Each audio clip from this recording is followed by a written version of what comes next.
All right. The last position for SuperCoach EPL. You are back once again with a Talking Tactics podcast. What a weird coincidence we're in the same clothes as we wore in the Midfields podcast.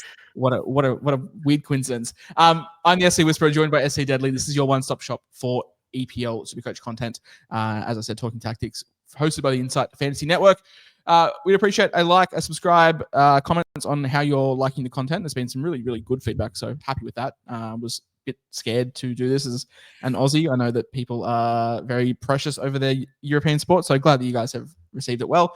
We're going to be here talking about the front line, the strikers, the forwards, the goal scorers. There's absolutely plenty to talk about. We've discussed goalkeepers, defenders, and midfielders already in our preseason. We'll be coming to you with one more episode as well, probably dropping, I would say, Friday morning. I don't know. It's just going to be a Q&A and a team reveal of Deadly and Eyes.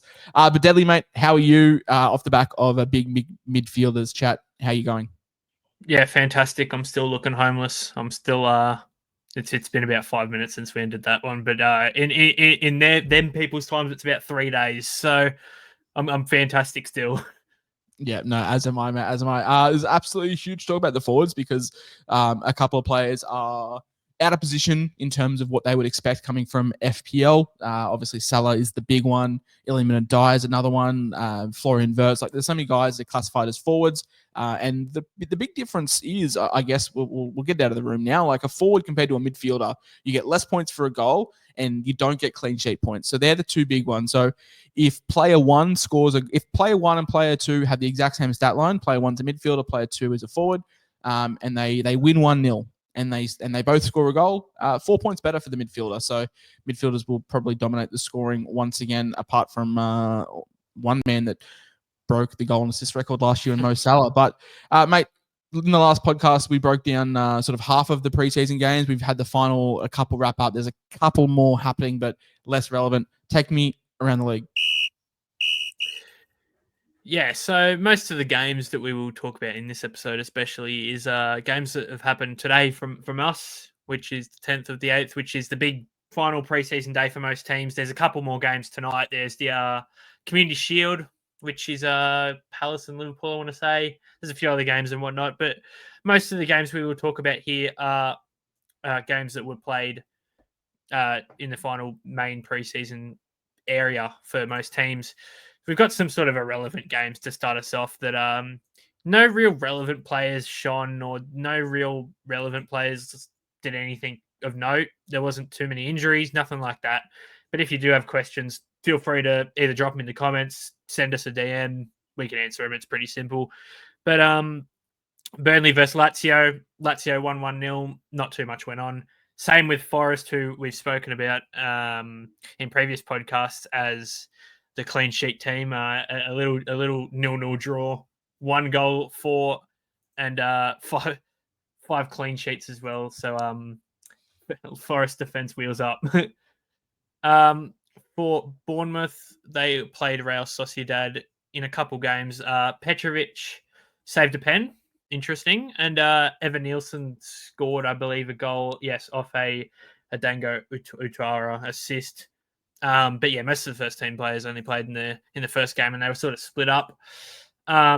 Sunderland played Augsburg. Sunderland did get 1-0 win with the Senegalese international Diarra scoring, but not too many relevant people played. Ronaldo did win a penalty from left back, which Mayenda took, with Enzo Lafay not playing, and he missed it too, so that's interesting. And Roofs, also the Sunderland keeper, did save a pen. So Sunderland pretty involved today. Granit Xhaka, the captain, the newest captain of Sunderland, took free kicks and hit the post on one of them. So yeah, plenty going on for Sunderland in the coming days. For Wolves, they played Celta Vigo, and Celta Vigo did get up 1-0. Not too much happened in that game, realistically.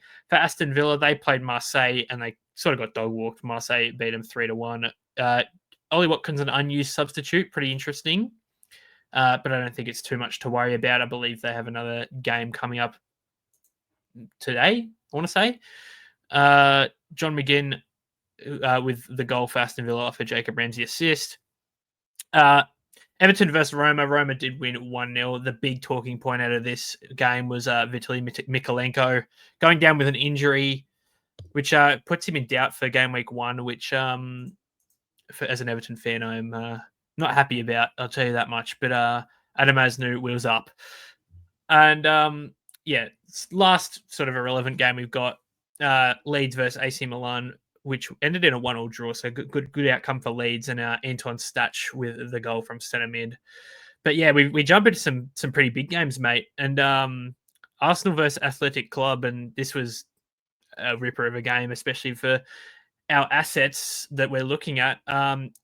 Pretty much a full strength Arsenal side with David Raya in goal, Jurien Timber on the right, Saliba and Gabriel as the two centre backs, with Calafiori at left back, Zubimendi and Declan Rice as the two sort of central midfielders, with Bukayo Saka on the right, Gabriel Martinelli on the left, Odegaard as the 10, and Victor Gyökeres up front. And your boy, your big Zubimendi guy, put in a lovely cross for Victor Gyökeres to score his first goal in Arsenal colours. And Saka then set up Martinelli then set up Saka to make it 2-0, and then Saka set up Kai Havertz to make it 3-0 late in the game. Most Arsenal changes were sort of made at halftime, so we got a good idea of who their main team is. And there's definitely some interesting options, including one Swedish boy that we will talk about in this episode, I am sure. In the Fulham versus Frankfurt game, Fulham 1-0, Raul Jimenez with a lovely free kick. But the biggest story to come out of this game, well, a couple of big stories, is Ryan Sessegnon coming off injured, and as a $8 million option, being injured for the first potentially 2 weeks, opens up things for Fulham. And we sort of touched on this in the Midfielders podcast, but Josh King played as the 10-all game. Keep an eye on him. He's a guy that we could be interested in. Another big game coming out of Brighton versus Wolfsburg, and our guy Maxim de Kuyper, he has surely by now locked in that left back role, and he's scored the second goal of the game after Jorginho Ruta scored a goal thanks to a Yashin Ayeri assist. But Maxim de Kuyper, mate, he's got to have the left back spot now, surely, right? Oh, I think you had it before. On that, look, we did these notes a couple of days ago, but Jorginho Ruta didn't feature in our notes. I mean, he won't feature in today's episode, but I'll give him a shout out now. 5.9 million, started at 9 for Brighton in the overnight friendly, so could be tempted. Cheeky. No dating well back, but yeah, Maxim de Kuyper, look, don't expect clean sheets in this Brighton defense, but the attacking potential is there. He was playing quite high up in the field, which was really nice to see, which was our big concern earlier. Yeah, 100%. I think you're right with that Brighton clean sheet topic. We've got probably a full strength Brighton defense with Viffa, Van Heck, Lewis Duncan, de Kuyper. It's not great defensive reading, I'll be honest, but there's definitely some goals for a few of them boys. Couple of interesting games that we sort of touched on that were more relevant for the midfielder pod that we did touch on, with Man City beating Palermo 3-0, including 2 goals from Tijani Reinders in the second half off Savinho and Mukasa assists, with who else but Erling Haaland to open the scoring off a Rico Lewis assist as well. Phil Foden, Mateo Kovacic, and Vosco Guardiol all not featured due to different injuries and concerns. So anyone looking at all of them, just keep an eye out, especially Kovacic. He's out for 2 months. So yeah, don't go there. And then sort of the last game we have here, West Ham versus Lille. West Ham looking to probably drop they've played their first choice team essentially, with Areola, who will probably be Mats Hermansen when he's ready to take over the goalkeeping, with Wan-Bissaka and Diouf as the 2 wing backs, Todibo, Kleiman, and Aragard as the centre backs. Potts, who the young fella's been doing all right next to Ward Prowse and Lucas Paquetá, and Jared Bowen and Nicholas Füllkrug, who will get a mention in this podcast. The goal scorer as well, Nicholas Füllkrug, off a Souček assist in this game. But yeah, West Ham and sort of these other relevant teams have started to play their main lineups in preparation for the big one in 5 days' time. And some definite relevant forward options, especially playing today and even later tonight. So we'll get to see more of them. That we will. Diouf really impressed with him, and he was one of our guys quite early, and he's definitely solidified his spot in the team. But mate, that was around the ground. Thank you for the final time this preseason. We're going to talk about the people's picks. Who's nailed? Who's overhyped? Who's a trap? Call out any surprises, some standouts, or just some odd picks. Which ones we're backing and which ones we're steering clear of, mate. Let's get it out of the way. The overwhelming number one pick. It is Erling Braut Haaland. Absolute freak of nature. Look at that heat map. Doesn't leave the 6-yard box. He just parks himself there, which is probably not indicative for SuperCoach scoring. Only averaged about 11 points a game last year in a down year for him, but you can see that shots in the box, shots on target, big chances, XG, shots, touches inside the box. Like he operates primarily in the box and is one of the best in the world at it. Owned by a lot of teams, owned by 39% of teams, 11.57 million. He was when these prices came out, and I looked at the prices. He was the first one in my team. He is the most nailed person in this Man City side. Man City having a down year last year off the back of having no Rodri and a pretty historic bad run of form for Pep Guardiola. I expect that to bounce back this year, and I think Haaland's going to be a huge, huge attribute for it, mate. Yeah, I think he has to be right, and I think it's pretty hard to ignore him. We know how good just Haaland is in general, but the fact that there's no real forward competition, like Omar Mamouche came over from the Bundesliga as a 9, and he's sort of been transitioned into a bit of a midfielder and a winger in recent times for Pep. But I think Haaland, as long as he's not injured, he will play all 38 games, most shockingly, in a Pep side, which is good enough, I suppose, but we know how good he is. And I think just the quality of the Man City team now and the signings that they've made, it's only going to improve his game and everyone around him's. And I think they probably go back to winning the Premier League in those sorts of areas. And Erling Haaland, we've probably spoken enough on him. Everyone knows how good he is. Yeah, and most importantly, like they just funnel the balls to him. Like the goal of Man City is to get Erling Haaland as many chances as possible and as many touches in the box as possible. So he is the most owned by far, mate. It doesn't go without saying. Mohamed Salah, 31.9% of teams, 15.5 million off the back of a record-breaking season last year in terms of every metric. Most goals and assists in a season, broke the FPL points, obviously broke SuperCoach points. The heat map is just absolutely unbelievable. I will zoom out so you can see it in its entirety, but definitely loves to cut in, loves game week 1, plays Bournemouth. They suck. Look at those touches inside the box, shots on target, shots in the box, big chances, XG, big chances created, through balls. Like he does everything. He's a stat sheet stuffer, assists, goals, you name it. He's there. 15.5 million though. Off the back of a record season. This is my concern with Salah. It cannot get any better. It can maybe. I feel like we say this every year with Mo Salah, but look, he's 31, 32. Liverpool have had a mountain of changes. What have you got? Hugo Ekitike, Kirkez, and Frimpong, and obviously the tragic passing of Diego Jota. So that's meant Gakpo's coming in. I think Trent leaving is a huge, huge thing that people aren't considering. I think Trent being able to bomb down the right and let Salah tuck in offered him so much. And I'm just concerned with the ever-moving changes and the tough draw to start the year that Salah comes down in price a considerable amount to start the season. Yeah, and I think that's sort of what most people are going to be praying for. I think we're sort of going to, well, it's 15.5 million, which is a good chunk of the budget. And I think most people will be in agreement that we want Salah at some point. We just got to hope that he comes down at least a couple million. But there's no denying the talent in Mo Salah. And if you want to pick him to start your season, I'm not going to tell you otherwise because we know some of the scores he can put up, including a bloody 35 against Tottenham last year, a 33 against Wolves, a 30 against Newcastle. It's just the list goes on. He only really had less than double-digit games like 6 times. And we hope one of them is early for our money's sake. Yeah. It's a very, very nervous watch for the 68% of teams, 58% of teams, 68% of teams that don't own him, and I will definitely be in that camp. Terrified of not owning Salah. Yeah. Worth noting with Salah as well. And if, I guess anyone not familiar, we do have limited transfers when you have 44.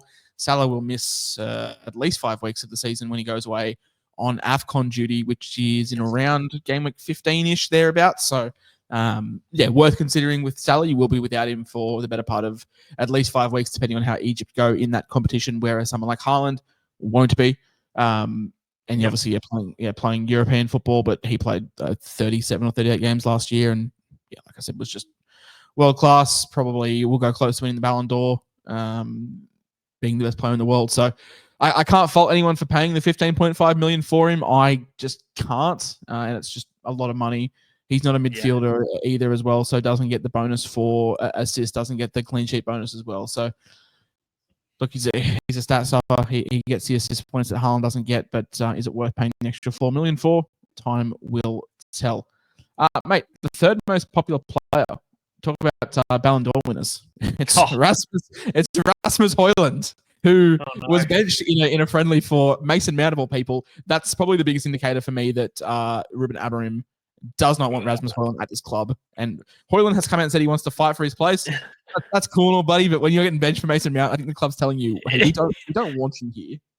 It's such a weird situation because even after that match, he's like, I want to stay at United. I want to fight for my spot, and it's just not going to happen. They've moved on. Benjamin Sesko's there. You're not going to beat him in a 9 battle, and Manchester United, I think, are going to look to loan him out quite quickly to AC Milan. And anyone that was thinking Højlund might be a bit of an option at 3.9 million, I think again quite convincingly. Yeah, tell him he's dreaming. He wants to stay at United. I want to date Sydney Sweeney. Both of those things, unfortunately, won't be happening. Mate, Pedro, the fourth most owned player, 8.44 million, 13.1% owned. Absolutely ripped it up at the Club World Cup. Has been ripping up in preseason. The heat map's a little bit subjective. I think it's going to be much more center and much more higher this year. Not on pens, which is a big thing. It was on pens for Brighton last year, but I think the shots in the box, shots on target, I think all those metrics will be going up. I'm just not sure what to make of him at Chelsea. They do have Liam Delap there. They do have a couple of others as well that may take some minutes. Nicholas Jackson looks like he's leaving, so probably opens up a little bit, and he does have the ability of dropping back in and playing on that left if they do bring in Delap in sort of the 60th minute. But 8.44 million, what upside do we think is there? Yeah, I'm not sold on João Pedro, and I think you've summed it up pretty well. It's the Liam Delap factor is that they're going to have to play. Chelsea's going to have to play both of them, and there's going to be times where Pedro comes off the bench, Delap comes off the bench. These sorts of situations where they only get 20 to 30 minutes each game, and they're not going to do enough in that time, and they need goals to get points. We know this, and also, not being on pens for João Pedro, I think he's more likely to come to the bench if he's not the 9 than play on the left. I think they've got too many options now, especially with Jamie Gittins coming there. We've got Estavio, who's been great in preseason. Pedro Neto, Cole Palmer, who can play out on the right. There's still guys like a Tyreek George, these younger guys as well that'll be fighting for spots. So, I think João Pedro, I am just concerned as there is, not enough opportunity as there was at Brighton. Yeah, I think the goals will improve, but like no penalties, like maybe it just balances out and he's maybe priced at what he's at, and the minutes are a little bit lower as well. So, look, if he starts to become nailed, I don't think his price is going to get out of control at 8.44 million, and I'd be happily to pay like 9 million if I knew that he was nailed in a couple of weeks' time. Ollie Watkins, mate, we talk about nailed, probably use that word with Ollie Watkins in saying that was benched in the last friendly, but I'm not too concerned. Not worried at all. Yeah, no, nor am I. I think a guy that's absolutely nailed, John Duran, left last year, which just basically meant he was even more nailed. As you can see, just I wouldn't say a monster, but definitely gets his big chances, gets his shots in the box, gets his shots on target, which is huge. 1 point per shot on target as well. Shots total, good heat map as well for a guy. And potentially on pens, which is big this year. Marcus Rashford, Asensio both left. They are looking at maybe bringing Asensio back into the fold, but Yuri Tillemans is probably the only other notable pen taker, but did miss a penalty last year, and Ollie Watkins, I think, saw the season out last year on pens. So, yeah, on pens is a really big tick for Ollie Watkins. He does come in at a nice price tag of 8.3 million. Aston Villa's draw to start the season is relatively ideal. Newcastle at home, Brentford, Palace, Everton, Sunderland, Fulham, Burnley in the first 7, which is a really nice opening set of fixtures for Palace. And you would imagine he plays 38 games if he's fit, and probably plays 90 near enough every week. Yep, I think it's fair enough. 31 starts last season, really competing with John Duran for a good portion of that as well before he moved on. He's now going to be the main man. As you said, those fixtures really do benefit him. He has a near on a XGA, one XGA per 90. So if he's scoring or assisting damn near one a game, that's good enough points. Ollie Watkins is in my team right now, and I think it's just for safety reasons and the fact that he's back on pens.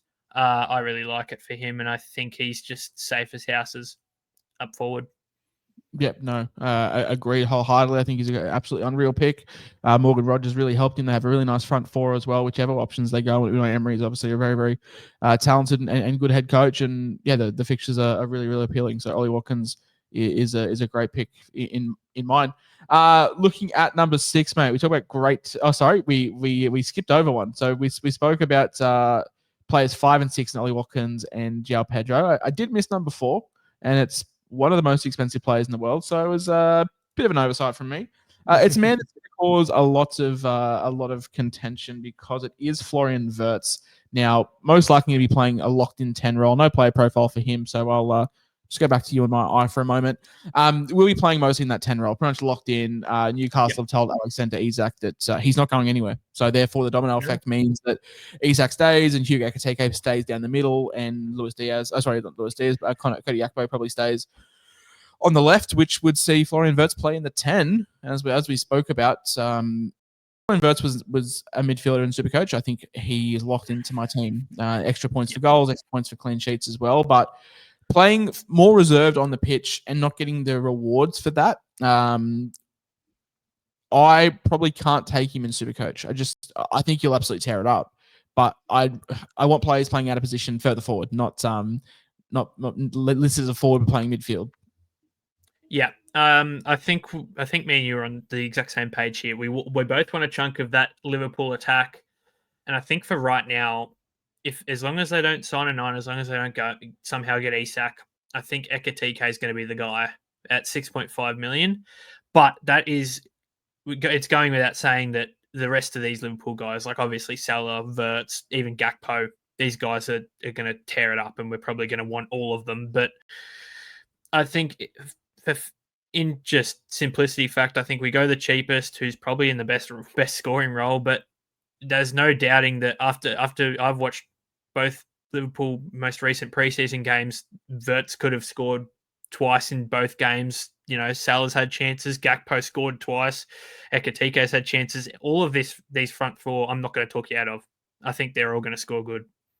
Yeah, 100%. I'm the same. Like, if you go with Wirtz, fantastic. I just would prefer him to get the extra points for a goal, and the extra points for a clean sheet. That's the only concern. I think we spoke about it earlier with player A getting 1 goal. It's a 4-point swing. So yeah, just worth noting over time. But yeah, absolutely unreal. I also don't think Liverpool are going to be signing a 9. I think that they were signing Isak because Isak was available. It's not like they're actively looking for a 9. They just signed their 9 in Hugo Ekitike, and the benefit is he can play on the left if need be. I think they were only looking at Isak because he wanted out, and if you can get a good price for him, then why not? Yeah. Why wouldn't you take a Premier League proven guy in Isak? So I don't see any risk of the rotation shifting around.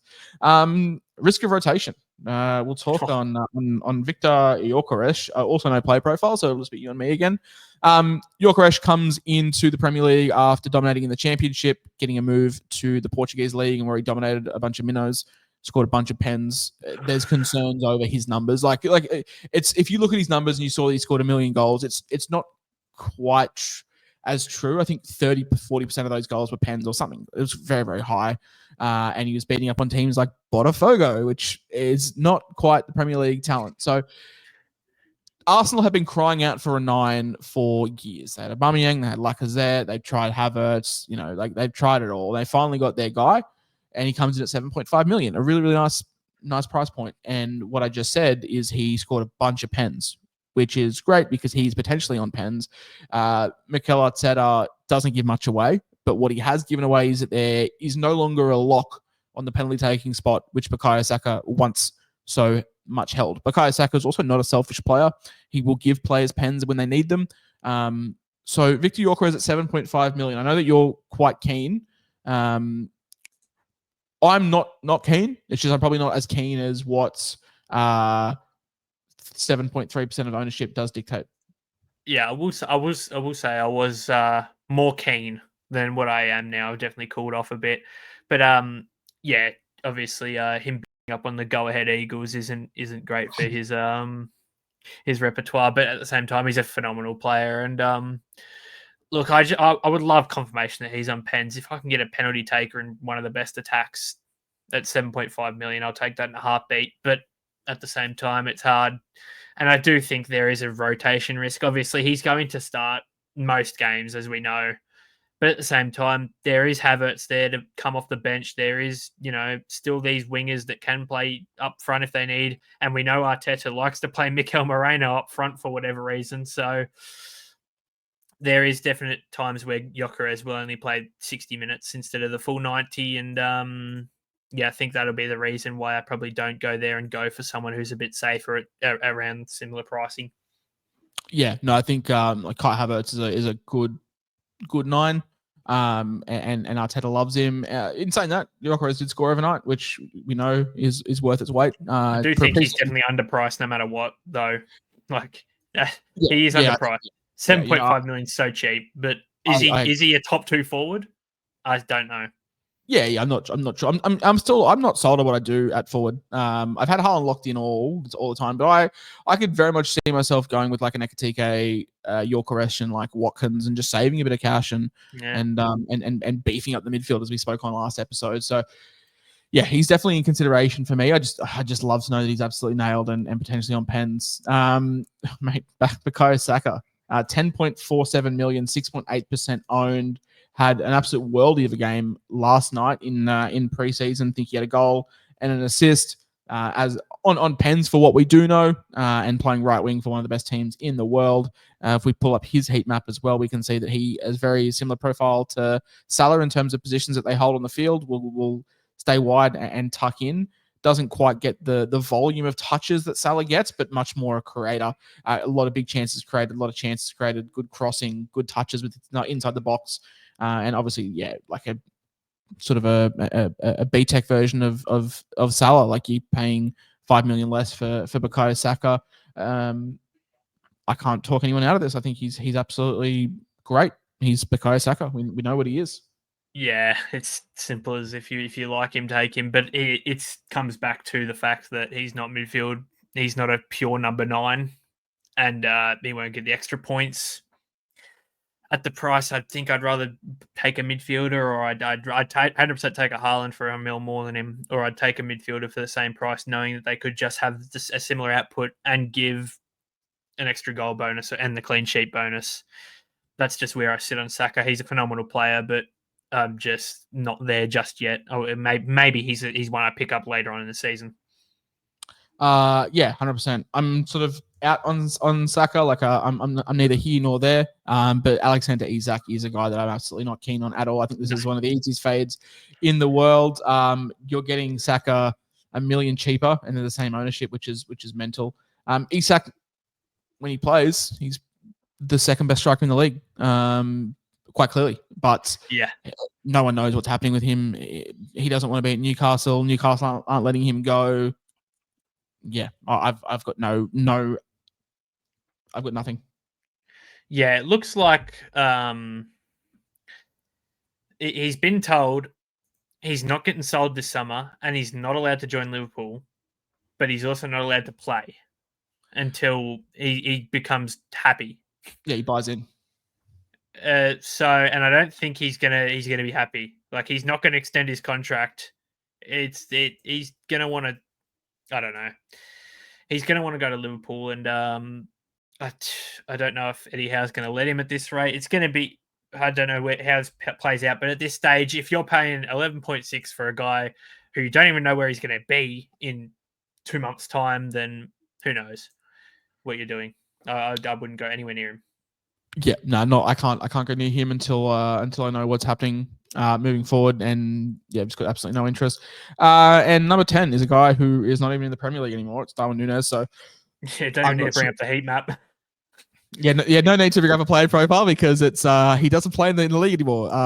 He'll be out of the game very shortly. He's now joined Saudi, so not much more to say on him.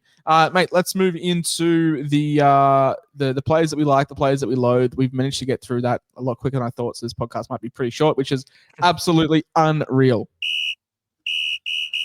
Same thing. We're going to be talking about some cheapies, guys under 5.5 million that we are bullish on. And mine, first one, mate, is Nicholas Füllkrug out of West Ham. Obviously, a lot of West Ham love for me. 0.8% owned, 4.56 million. Came and joined the Hammers last season and had a season to forget. Couldn't stay fit. Wasn't in form. But has made a very, very conscious effort to get his body right this preseason. He's had an unreal preseason. 4.56 million. He is our starting 9.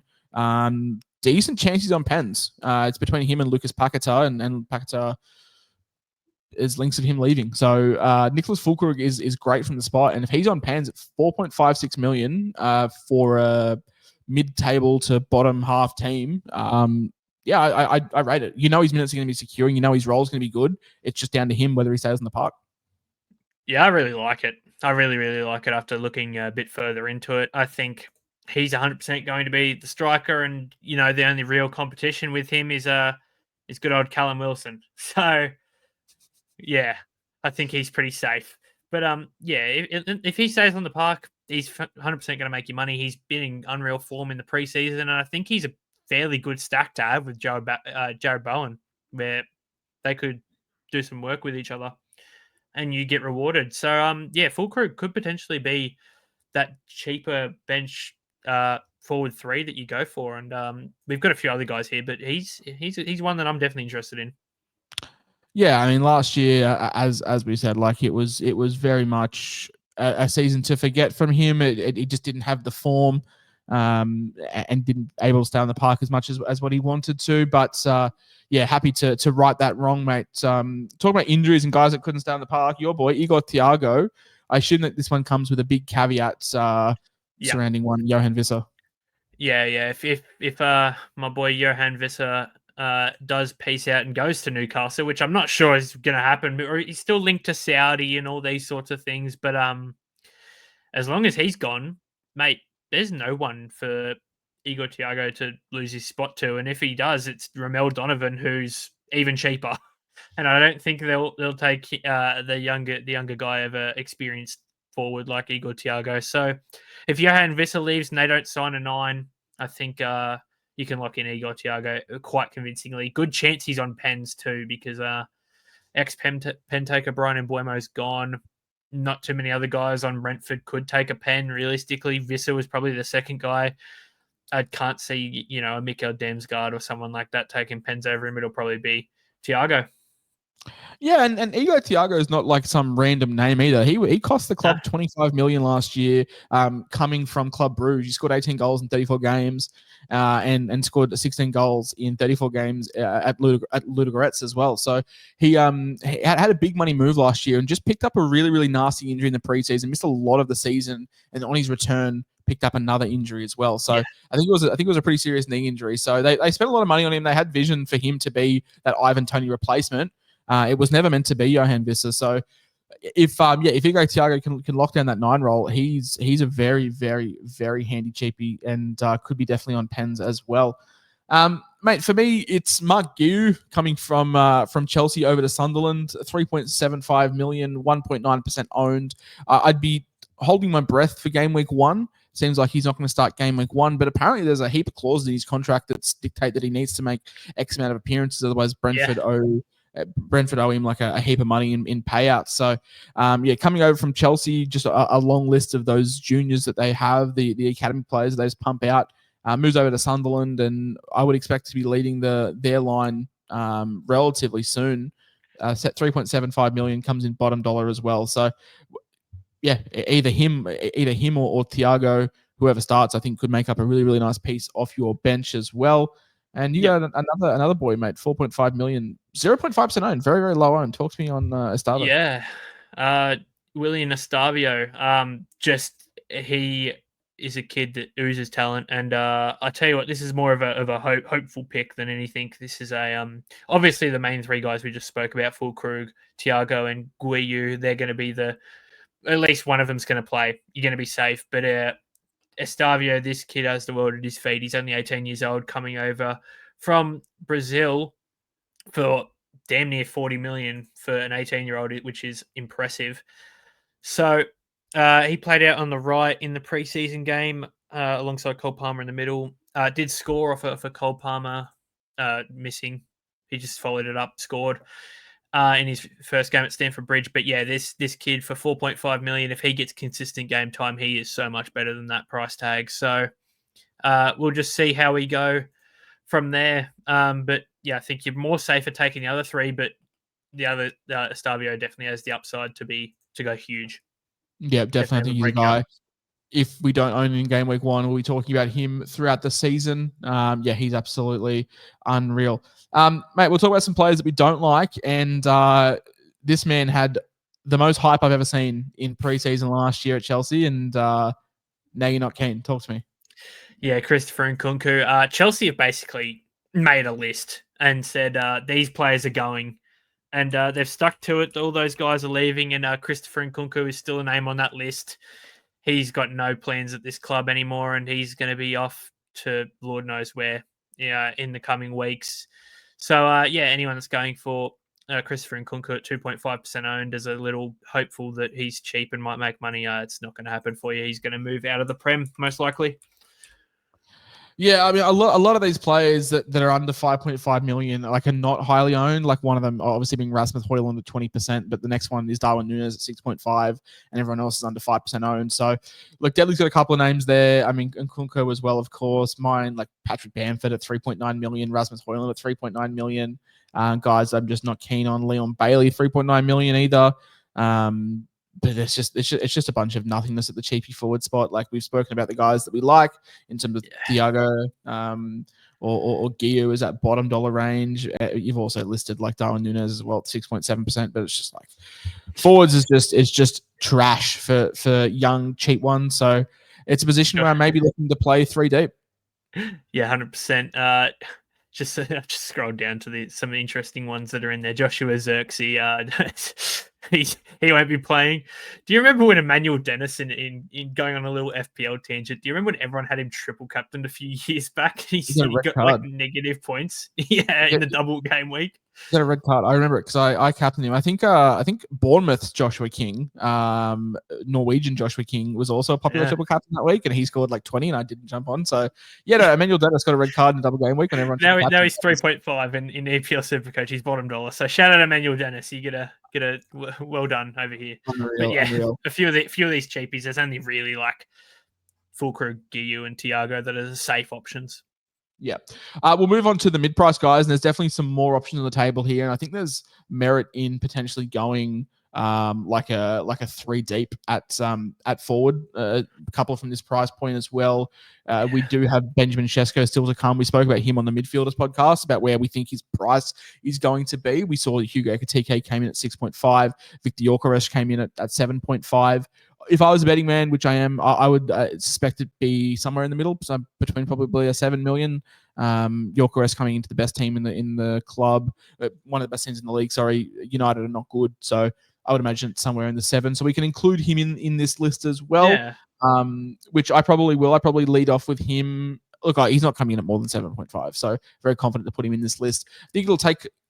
I thought it was going to take some time. I thought it would take some time for him to bet into the side, but Man United played a full-strength team last night with Mason Mount as the 9.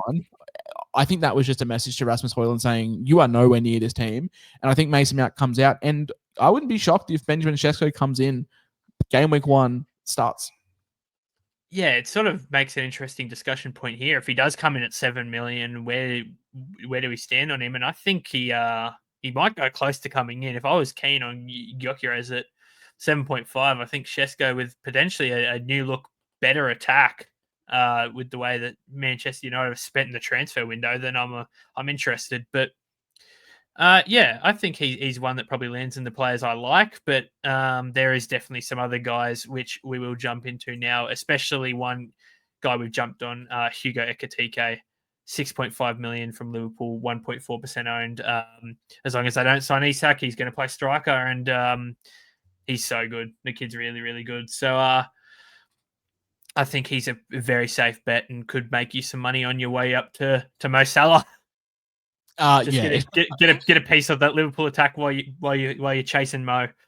Exactly. That's my thinking. So I'm a big Hugo Ekitike guy, especially even bigger now that the news that Newcastle have told Isak that he's not going anywhere anytime soon. So look, when we have our game week 20 deadline stream or podcast when the summer window opens and Isak's free to leave, then maybe have a discussion about selling him. But he seems pretty nailed. I don't really imagine anyone taking the 9 role off him. Darwin Núñez is gone. Like maybe they play Yakpo through the middle. Maybe they play like a Harvey Elliott, like a false 9, like a Curtis Jones is a false 9. But yeah, I just don't see on the way out. Yeah, I don't see a world where his minutes are hugely at risk. Obviously, my first one being Benjamin Sesko as well. Another option that I've got on the table is Cody Gakpo himself, 7.3 million. Look, unfortunately, the tragic passing of Diogo Jota has opened up this spot on the left, and it's a flow-on effect. We keep saying him. Alexander Isak's not leaving from Newcastle, apparently, according to reports. So therefore, there's no risk of Ekitike shifting to the left, which I think Cody Gakpo could have a pretty good run at this left-hand spot.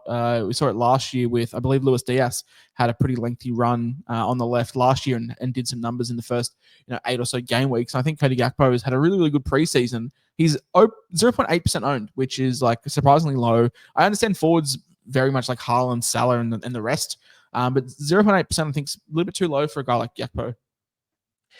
Yeah, I think I tend to agree. I think I honestly don't think you can go wrong picking any one of these Liverpool forward options at this stage. I think they're all a fine selection. Gakpo scored 2 goals in the preseason the other day. Scored an own goal as well, which I find quite funny. He scored a hat-trick just in 2 different nets. But yeah, we know he's got talent. And on that left side, without Luis Diaz there to potentially take it up, and Fernando Chiesa on the way out as well, there's no real competition for spots in the forward line. It's going to be that 4 forward line that they've got there, and I think any of them is pretty safe. Signing Federico Chiesa, that was a signing. That happened. It happened. Mate, talk to me on Mohamed Kudus, obviously leaving West Ham, 6.59 million, 4.6% owned. We don't really know where he's going to play. We just know that he will play, whether it's at the 10 or off the left or off the right. Like no one knows, but he'll be there. Yeah, this the whole Tottenham sort of forward line, they all sort of jump into this price bracket with Brennan Johnson, Solanke, Kudus, and even Tell if he gets the start. But all of them sort of jump in the price bracket, and I don't mind any of them. I think the most nailed on is going to be Solanke when he's healthy, obviously, and then probably Brennan Johnson. But Kudus, I think if he is on the right side, the right side attack, as we know for Tottenham, is their dominant side. You've got Pedro Porro out there. You've got James Maddison that likes to distribute to that right side. We know how Brendan Johnson did last season when combined with that right side. So, I think Kudus, if he stays on the right, if Johnson goes on the left, which I think is probably going to happen nowadays with Papi Sarr in the middle, I think Kudus at 6.5 very underpriced, mate. Yeah, I mean, he was a player at West Ham. Like he's so enigmatic, as you can see from the heat map. Like, didn't really play centrally a whole lot, but definitely has that ability. Like, very, very good with the ball. Like, very, very good dribbler. But it's I'm not sure where he sits in this Thomas Frank system, but I think he'll be a good little pickup. I'm very curious to watch him. I don't think I can start with him. I'd love him to be midfield exclusive, but unfortunately he won't be. So, they're 4 names that we do like, and some people that we are avoiding. There are plenty in this mid bracket. For me, mate, off the rip, like I'm looking at fading a guy like Jean-Philippe Mateta, 7.3 million, a guy that has always sort of gone very, very streaky. And I think this Palace fixtures, it's bad. One bad one, two good ones. One bad one, two bad ones. Like it's very. I can't see a world where I'm ever owning John Philippe Mateta. And I'm not saying that he's a bad pick. I just think he's a guy that goes on streaks, and I can't see a world in the first 10 weeks where I'm looking at picking him up anytime soon. But I think he'll average 7.5 points a game. Like it's just what he does. But it's a case of like not so much being a trap, but I just can't work out when he's going to be hot, when he's going to be cold. But he's very much a player that does play on form. So he's a guy that I'm not looking at too hard. Nicholas Jackson for you, mate. Are you not looking at him because he's not in the league or because he's not very good? Yeah, well, a bit of both, but mostly because the Chelsea list did contain Nicholas Jackson. He's gone. He won't be there, and I sort of about 0.5% of teams had him. So if that's the case, get rid of him. But honestly, I didn't mind a lot of these players in this mid-price bracket. Like even before his injury, Morgan Rogers looked good. Jorgen Strand Larsen, I like the look of it at the 7.6. We spoke on Gyökeres. Gakpo's good. Martinelli's good. If they all start, obviously. Welbeck's good. Solanke's good. These guys are, they'll all do a job for you in this price. Evan Nielsen as well, another guy I like. But yeah, so it was actually on the contrary to midfielders, where it was hard to find people that were great at this price bracket. The forward line, there's plenty of options. Yeah, no, agreed. A guy that I am not really looking at too much is going to be Danny Welbeck. 7.3 million for Danny Welbeck.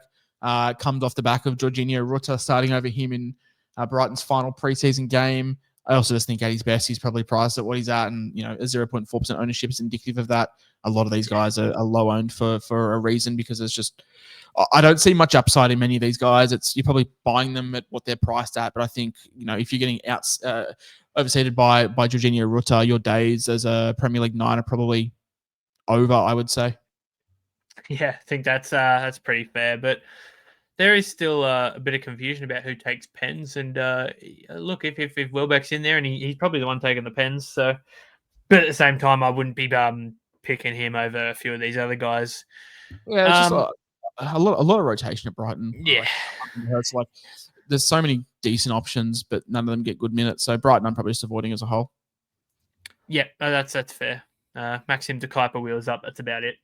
Yeah, that's about it. Yeah. For me, mate, my last guy I'm avoiding this price bracket is Leandro Trossard, and it's just due to the fact that he simply hasn't had a preseason and probably isn't ready for game week 1.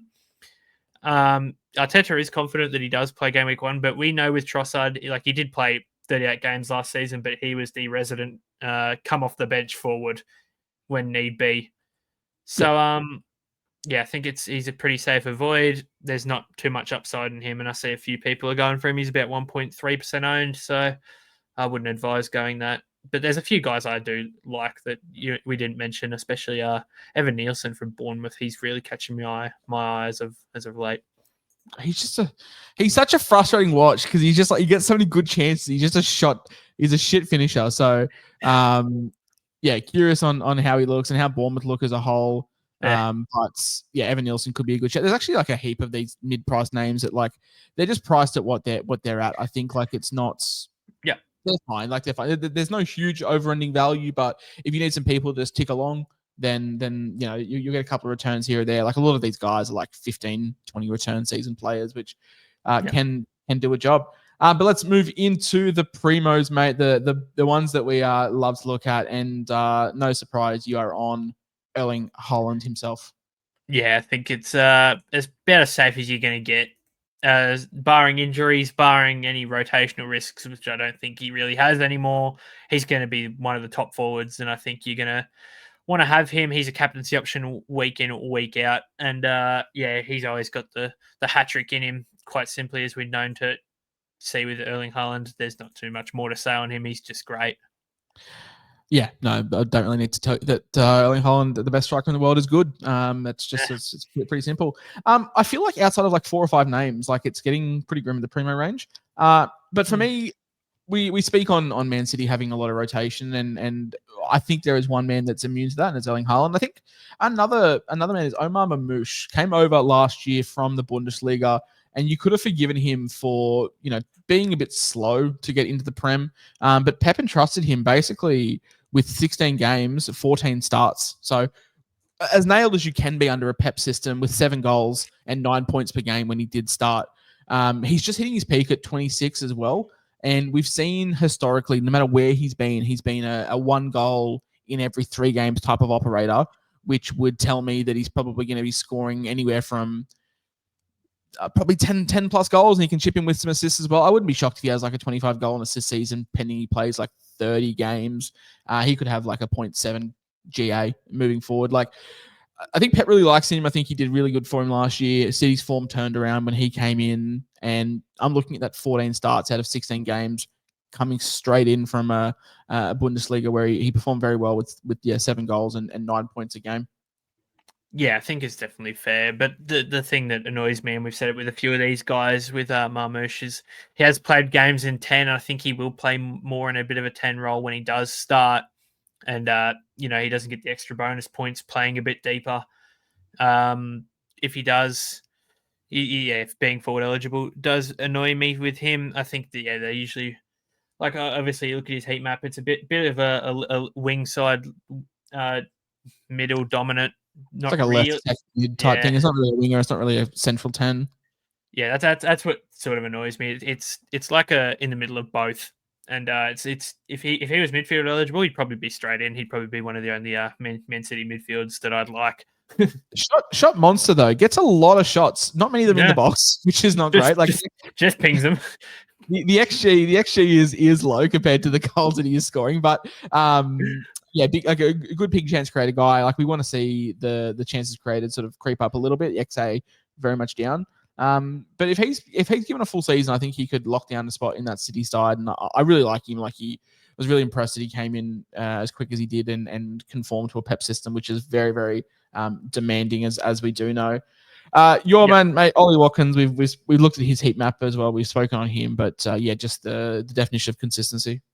Yeah, I think he's going to be pretty consistent. Spot's not really up for grabs. It's really between him and they've tried Morgan Rogers at 9. They probably won't do that too many times, but Samuel Illing Jr. might get a couple games. But I think Watkins is pretty well nailed on now. There's no John Durand to fight with him. And as I said before, near on 1 expected goal and expected assist every 90. So why not?